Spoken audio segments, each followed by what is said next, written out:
दोस्तों नमस्कार, आप देख रहे हैं ओवरऑल सर। स्वागत है एक बार फिर से आज की बड़ी और ताजा खबरों में। आपको बता दें कि पीएम मोदी के खिलाफ रचा जा रहा बड़ा षड्यंत्र, 15 अगस्त के लिए तैयार किया गया बड़ा प्लान। वहीं बैंक डूबा तो अब 90 दिनों के अंदर मिलेगा पैसा।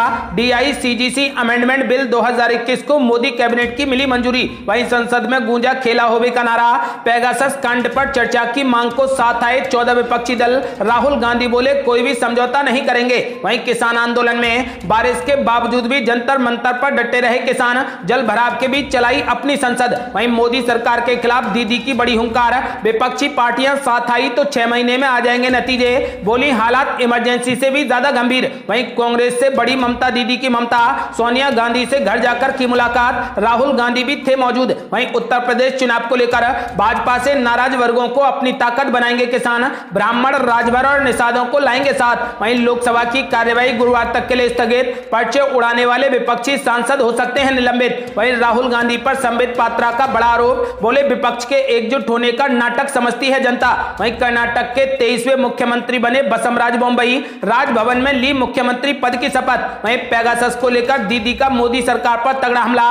बोली अच्छे दिन बहुत देख लिए, अब चाहते हैं सच्चे दिन। वहीं जासूसी कांड पर विपक्ष हुआ एकजुट। राहुल गांधी ने पूछा सरकार ने पेगासस खरीदा या नहीं, हाँ या ना में दें जवाब। और भी बड़ी खबरों को जानने के लिए वीडियो को लाइक कर दें, चैनल को सब्सक्राइब कर लें और घंटी बटन जरूर दबा दें। वहीं पहली बड़ी खबर, पीएम मोदी के खिलाफ रचा जा रहा बड़ा षड्यंत्र। 15 अगस्त के लिए तैयार किया गया बड़ा प्लान। यह आपको बता दें कि खालिस्तान समर्थक संगठन सिख फॉर जस्टिस ने एक बार फिर से भारत विरोधी साजिश रची है। इस बार इस संगठन की ओर से तिरंगे का अपमान किया गया और प्रधानमंत्री नरेंद्र मोदी के विवादित पोस्टर जारी किए गए। खालिस्तान समर्थक ये संगठन अब 15 अगस्त को दिल्ली घेरने का प्लान बना रहा है। जानकारी के मुताबिक सिख फॉर जस्टिस की भारत विरोधी साजिश का पर्दाफाश हो चुका है। संगठन ने 15 अगस्त को दिल्ली की सड़कों को ब्लॉक करने की साजिश रची है। साथ ही प्रधानमंत्री मोदी को झंडा फहराने से रोकने की चाल चल रहा है। सिख फॉर जस्टिस का प्लान है कि कैसे पंजाब, कश्मीर, बंगाल को भारत से अलग किया जाए। इसके अलावा संगठन देश भर में ट्रैक्टर रैली से माहौल बिगाड़ने की साजिश भी रच रहा है। साफ है कि किसानों की आड़ में एक बार फिर से भारत विरोधी साजिश की जा रही है। आपको याद होगा कि कैसे 26 जनवरी 2021 को दिल्ली में ट्रैक्टर रैली के जरिए हिंसा की गई और फिर लाल किले पर हंगामा किया गया। इसके साथ ही वहां पर धार्मिक झंडा फहराया गया था। अब फिर से वैसी ही साजिश 15 अगस्त के लिए भी की जा रही है। फिर से हिंसा करने का ब्लूप्रिंट तैयार किया जा रहा है और देश भर में ट्रैक्टर रैली के जरिए माहौल को बिगाड़ने का प्लान तैयार किया गया है। सिख फॉर जस्टिस के कुछ पोस्टर सामने आए हैं जिनसे साफ है कि संगठन एक बार फिर से दिल्ली को निशाना बनाने की साजिश रच रहा है। उसका प्लान 15 अगस्त के कार्यक्रम में बाधा पहुंचाना और पीएम मोदी को झंडा फहराने से रोकने का है। हालांकि किसान आंदोलन और मानसून सत्र के चलते सुरक्षा एजेंसियां पहले से ही अलर्ट पर हैं और दिल्ली में चौकसी बढ़ा दी गई है। इस बार किसी को भी कानून हाथ में लेने पर कड़ी कार्रवाई का सामना करना होगा। और बड़ी खबर, यदि बैंक डूबा तो 90 दिनों के अंदर मिलेगा पैसा। DICGC अमेंडमेंट बिल 2021 को मोदी कैबिनेट की मिली मंजूरी। यहां आपको बता दें कि पीएम नरेंद्र मोदी की अध्यक्षता में केंद्रीय मंत्रिमंडल की बैठक हुई जिसमें बैंक खाता धारकों के लिए बड़ा फैसला लिया गया। कैबिनेट ने आज deposit insurance and credit guarantee corporation bill 2021 को अपनी मंजूरी दे दी। इस बिल को मानसून सत्र में ही सदन में पेश किया जाएगा। इस संशोधन से खाता धारकों और निवेशकों को पैसे की सुरक्षा मिलेगी। कैबिनेट के फैसलों के बारे में जानकारी देते हुए केंद्रीय मंत्री अनुराग ठाकुर ने कहा कि deposit insurance credit guarantee corporation का गठन इसलिए किया गया था कि बैंक डिपॉजिटर्स को अगर किसी समय आरबीआई मोरेटोरियम लगाती है तो उस समय उनका पैसा बैंकों से निकालने पर जो रोक लगती थी उससे उनको दिक्कत आती थी। पिछले वर्ष वित्त मंत्री ने इसकी सीमा 1 लाख रुपए से बढ़ाकर 5 लाख रुपए कर दी थी। आज की कैबिनेट में निर्णय लिया गया है कि 90 दिन के अंदर ही जमाकर्ता को 5 लाख रुपए तक का भुगतान कर दिया जाएगा। आपको बता दें कि यदि आपके बैंक में करोड़ों या फिर लाखों रुपए जमा हैं, यदि वो बैंक डूब जाता है या दिवालिया हो जाता है तो सरकार की तरफ से आपको 5 लाख रुपए दिए जाएंगे और ये 5 लाख रुपए मात्र 90 दिन के अंदर दे दिए जाएंगे। और ये बड़ी खबर, संसद में गूंजा खेला होवे का नारा। पेगासस कांड पर चर्चा की मांग को साथ आए 14 विपक्षी दल। राहुल गांधी बोले नहीं होगा कोई भी समझौता। यह आपको बता दें कि जासूसी कांड पर संसद में चर्चा की मांग को लेकर आज भी घमासान दिखा। पेगासस, महंगाई और किसानों के मुद्दे पर सरकार को घेरने के लिए कांग्रेस की अगुवाई में 14 विपक्षी दल एक साथ आ गए और उन्होंने आज सुबह रणनीति बनाई। कांग्रेस समेत 14 विपक्षी दलों के नेताओं ने पेगासस जासूसी प्रकरण और अन्य मुद्दों पर संसद के मौजूद मानसून सत्र के दौरान सरकार को घेरने एवं दबाव बनाने की रणनीति पर बुधवार को चर्चा की। इस दौरान राहुल गांधी ने स्पष्ट कर दिया है कि वह इन मुद्दों पर सदन में चर्चा करवाकर रहेंगे और वह पीछे नहीं हटेंगे। वहीं संसद में आज पेगासस पर चर्चा की मांग को लेकर खेला होबे का नारा सुनाई दिया। आपको बता दें कि समाचार एजेंसी एएनआई के मुताबिक विपक्षी दलों की बैठक के बाद राहुल गांधी ने कहा कि हम महंगाई, पेगासस और किसानों के मुद्दे पर कोई भी समझौता नहीं करना चाहते, हम सदन में चर्चा चाहते हैं। वहीं लोकसभा में आज भी जमकर हंगामा हुआ। बता दें कि इससे पहले बुधवार सुबह राज्यसभा में नेता प्रतिपक्ष मल्लिकार्जुन खड़गे के संसद भवन स्थित कक्ष में हुई इस बैठक में खड़गे के अलावा कांग्रेस के पूर्व अध्यक्ष राहुल गांधी, शिवसेना के संजय राउत, राष्ट्रवादी कांग्रेस पार्टी के प्रफुल्ल पटेल,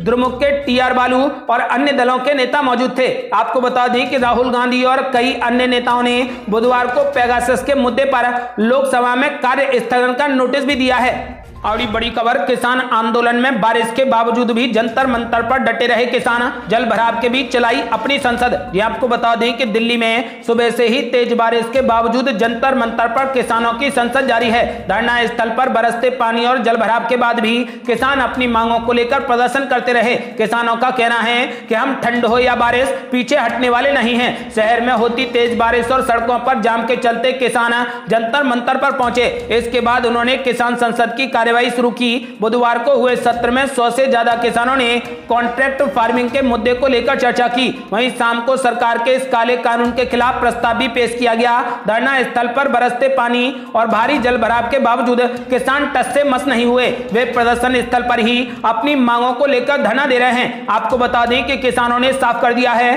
कि जब तक सरकार इन कृषि कानूनों को रद्द नहीं कर देती है, किसान यहां से हिलेगा नहीं। यदि आप भी किसानों का खुले दिल से समर्थन करते हैं तो इस वीडियो को लाइक कर अपनी राय हमें कमेंट बॉक्स में जरूर दें। और बड़ी खबर, मोदी सरकार के खिलाफ ममता दीदी की बड़ी हुंकार, विपक्षी पार्टियां साथ आई तो 6 महीने में आ जाएंगे नतीजे, बोली हालात इमरजेंसी से भी ज्यादा गंभीर। यहां आपको बता दें कि दिल्ली पहुंची ममता बनर्जी ने केंद्र की नरेंद्र मोदी सरकार के खिलाफ बड़ी हुंकार भरी है। ममता बनर्जी ने सभी विपक्षी पार्टियों से एकजुटता दिखाने की अपील की है। ममता बनर्जी ने सभी विपक्षी पार्टियों से अपील की कि भाजपा से लड़ने के लिए सभी का एक साथ होना बेहद जरूरी है। उन्होंने कहा कि कुछ राज्यों में चुनाव होने जा रहे हैं, हम समय समय पर राजनीतिक दलों से मिलते रहेंगे।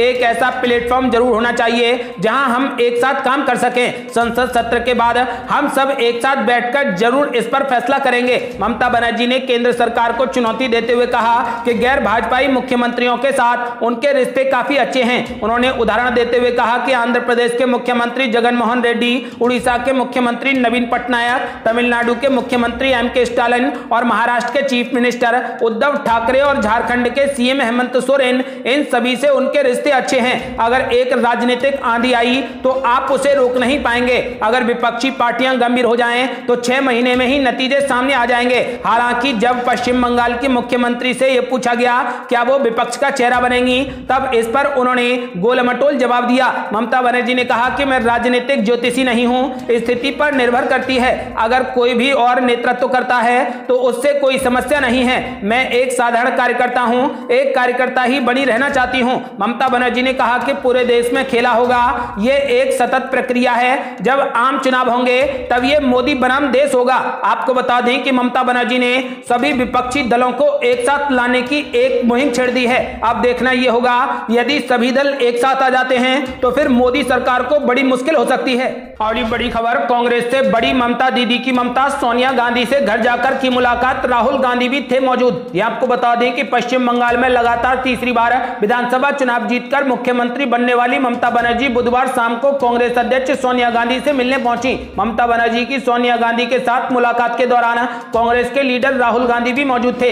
इसी साल अप्रैल मई में बंगाल में हुए चुनावों के बाद ममता बनर्जी का यह पहला दिल्ली दौरा था। इस दौरान ममता बनर्जी ने शरद पवार, आनंद शर्मा समेत विपक्षी दलों के कई नेताओं से भी मुलाकात की। उनकी इन मुलाकातों को 2024 के आम चुनावों में खुद को प्रोजेक्ट करने और विपक्ष को एकजुट करने की कवायद के तौर पर देखा जा रहा है। आपको बता दें कि सोनिया गांधी से मुलाकात के बाद ममता बनर्जी ने कहा कि सोनिया गांधी ने मुझे चाय पर बुलाया था। इस दौरान हमने कई मुद्दों पर चर्चा की। ममता बनर्जी ने कहा कि हमने राजनीतिक घटनाक्रम पर चर्चा की। इसके अलावा पेगासस जासूसी कांड और कोरोना संक्रमण से पैदा हुए हालातों को लेकर भी चर्चा की। 2024 के आम चुनावों को लेकर चर्चा के सवाल पर ममता बनर्जी ने कहा कि मीटिंग के दौरान हमारी चर्चा विपक्ष की एकजुटता को लेकर हुई। ममता बनर्जी ने यह भी कहा यह एक बहुत अच्छी और सकारात्मक मुलाकात थी। आपको बता दें कि फिलहाल इस बार 2024 के लोकसभा चुनाव में ममता बनर्जी पीएम मोदी को कड़ी टक्कर देंगी। और बड़ी खबर, राहुल गांधी पर संबित पात्रा का बड़ा आरोप, बोले विपक्ष के एकजुट होने का नाटक समझती है जनता। ये आपको बता दें कि पेगासस जासूसी, महंगाई और कृषि कानूनों के मुद्दे पर सरकार विपक्ष के निशाने पर है। संसद में विपक्षी दलों के सांसद सरकार से इन मुद्दों पर सफाई देने की मांग कर रहे हैं। वहीं विपक्ष के आरोपों पर भाजपा ने पलटवार किया है। भाजपा प्रवक्ता संबित पात्रा ने कहा कि सदन में कागज फाड़ना विपक्ष का गैर जिम्मेदाराना रवैया है। राहुल गांधी के अनुयायी आज संसद में पेपर फाड़ रहे हैं, सदन को सुचारू रूप से चलने नहीं दे रहे और बाहर निकलकर मीडिया से बात कर रहे हैं। संबित पात्रा ने कहा कि राहुल गांधी का मतलब ही गैर जिम्मेदार होना है। राहुल गांधी की अगुवाई में विपक्षी दलों की हुई बैठक पर भी संबित पात्रा ने जमकर निशाना साधा। संबित पात्रा ने कहा कि गठबंधन का क्या नतीजा निकला है यह सबको मालूम है। सबका इस एक ही मकसद है, परिवार बचाना। परिवार कैसे आगे बढ़े इसको लेकर ये चिंतित हैं। विपक्ष के एकजुट होने का नाटक देश की जनता पूरे तरीके से समझती है। केरल में कोरोना के बढ़ रहे मामलों को लेकर भाजपा प्रवक्ता संबित पात्रा ने विपक्षी दलों पर निशाना साधा। संबित पात्रा ने कहा कि ईद के मौके पर लॉकडाउन में छूट से कोरोना के केस बढ़ रहे हैं। केरल सरकार की लापरवाही की वजह से मरीजों की संख्या लगातार बढ़ती जा रही है। संबित पात्रा ने केरल सरकार पर तुष्टीकरण की राजनीति करने का भी आरोप लगाया। संबित पात्रा ने इस दौरान राहुल गांधी पर भी हमला बोला। उन्होंने कहा कि केरल में कोरोना के बढ़ रहे मामलों पर वह क्यों नहीं बोलते हैं, वे लगातार इसे नजरअंदाज क्यों करते हैं। और ये बड़ी खबर, कर्नाटक के 23वें मुख्यमंत्री बने बसवराज बोम्मई, राजभवन में ली मुख्यमंत्री पद की शपथ। ये आपको बता दें कि कर्नाटक में बीजेपी विधायक दल के नवनिर्वाचित नेता बसवराज बोम्मई ने बुधवार को राज्य के 23वें मुख्यमंत्री के तौर पर शपथ ली। सूबे के राज्यपाल थावरचंद गहलोत ने उन्हें मंगलवार को सरकार बनाने का न्योता दिया था। शपथ ग्रहण के बाद बसवराज बोम्मई विधानसभा में बतौर मुख्यमंत्री पहली प्रेस कॉन्फ्रेंस भी कर सकते हैं। बोम्मई ने कहा कि मैंने राज्यपाल को विधायक दल के नेता के रूप में अपने चुनाव के बारे में सूचित कर दिया है। उन्होंने मुझे सरकार बनाने के लिए आमंत्रित किया है। राज्यपाल कार्यालय के मुताबिक शपथ ग्रहण समारोह राजभवन के ग्लास हाउस में हुआ है। साथ ही बोम्मई ने अकेले ही शपथ ग्रहण की, उनके साथ किसी भी मंत्री का शपथ ग्रहण समारोह नहीं हुआ है। आपको बता दें कि येदियुरप्पा ने सोमवार को अपनी सरकार के 2 साल पूरे होने पर मुख्यमंत्री पद से इस्तीफा दे दिया था। राज्यपाल ने येदियुरप्पा का इस्तीफा स्वीकार कर लिया था और उनकी अध्यक्षता वाली मंत्रिपरिषद को तत्काल प्रभाव से भंग कर दिया था, लेकिन उन्हें वैकल्पिक व्यवस्था होने तक मुख्यमंत्री के रूप में कार्य करना जारी रखने के लिए कहा गया था। लेकिन आपको बता दें कि आज बसवराज बोम्मई ने कर्नाटक के मुख्यमंत्री के तौर पर शपथ ले ली। और बड़ी खबर, पेगासस जासूसी को लेकर ममता दीदी का मोदी सरकार पर तगड़ा हमला, बोली अच्छे दिन बहुत देख लिए, अब चाहते हैं सच्चे दिन। ये आपको बता दें कि ममता बनर्जी ने कहा कि मेरा फोन पहले ही टैप हो चुका है। अगर अभिषेक बनर्जी का फोन टैप हो रहा है और मैं उनसे बात करती हूं तो अपने आप ही मेरा फोन भी टैप हो जाएगा। पेगासस ने सभी की जान को खतरे में डाल दिया है। ममता बनर्जी ने मोदी सरकार पर तंज कसते हुए कहा कि हमने अच्छे दिन बहुत देख लिए, अब सच्चे दिन देखना चाहते हैं। बंगाल की मुख्यमंत्री ममता बनर्जी ने आगे कहा कि जीडीपी का मतलब अब गैस, डीजल, पेट्रोल हो गया है। सरकार जनता से पैसा ले रही है, लेकिन इसके पास कोरोना वायरस के टीके के लिए पैसा नहीं है। पूरे देश में खेला होगा, ये एक हमेशा चलती रहने वाली प्रक्रिया है। जब आम चुनाव होगा तो ये मोदी बनाम देश होगा। उन्होंने केंद्र की मोदी सरकार की लोकप्रियता पर सवाल उठाते हुए कहा कि नरेंद्र मोदी 2019 में लोकप्रिय हुआ करते थे। उन्होंने मरने वालों की संख्या का रिकॉर्ड नहीं रखा है, अंतिम संस्कार नहीं होने दिए गए और शवों को गंगा नदी में फेंक दिया गया। जिन्होंने अपने प्रियजनों को खोया है वो इसे कभी नहीं भूलेंगे और ना ही माफ करेंगे।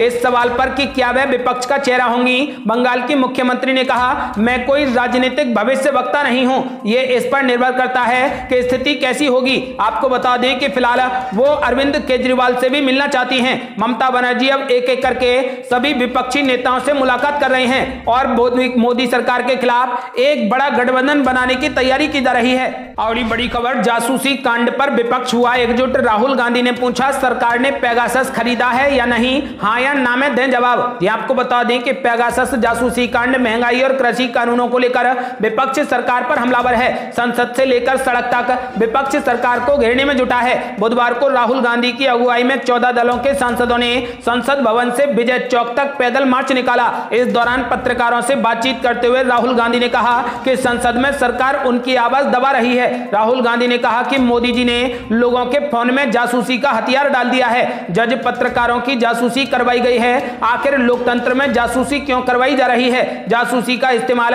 देश के खिलाफ है, हिंदुस्तान के लोकतंत्र पर यह बड़ा हमला है। विपक्ष इस मुद्दे पर सदन में चर्चा कराने की मांग कर रहा है, लेकिन सरकार चर्चा कराने को तैयार नहीं है। राहुल गांधी ने पत्रकारों से बातचीत करते हुए कहा कि क्या सरकार ने पेगासस सॉफ्टवेयर को खरीदा है या नहीं खरीदा, इस पर वो सफाई क्यों नहीं देती है। ये थी अब तक की बेहद बड़ी खबरें। यदि आप भी चाहते हैं भारत जल्द से जल्द कोरोना मुक्त हो तो इस वीडियो को लाइक कर अपनी राय हमें कमेंट बॉक्स में जरूर दें। यदि आपने अभी तक हमारे चैनल को सब्सक्राइब नहीं किया है तो कृपया चैनल को सब्सक्राइब कर घंटी बटन जरूर दबा दें। जल्दी मिलते हैं बड़ी अपडेट के साथ, तब तक के लिए जय हिंद, जय भारत।